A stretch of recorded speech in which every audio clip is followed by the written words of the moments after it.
আছে এর মধ্যে। দেখো, আশা করছি পছন্দ হবে, ভীষণই আনকমন। শ্রী হরি বললাম, একটু তাকাও। খুবই আনকমন হবে।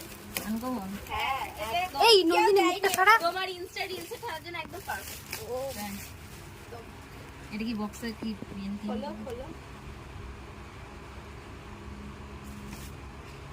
ও মাই গড, আরে ভিতরে কি আছে সেটা দেখো। কাজে নেই। দেখাও দেখাও, কানেরটা খুলে দেখো। আচ্ছা দাঁড়া, এক এক করে দেখাই। এটা হচ্ছে গলার, তাই তো? সত্যি nail polish, yes, lipstick, lipstick, কালারটা চকলেট, তাই তো? কালার মিউট আর মেরুন মিশিয়ে। কানেরটা খোলো। এটা কানের, হ্যাঁ, অক্সিডাইজার। খুব সুন্দর হয়েছে।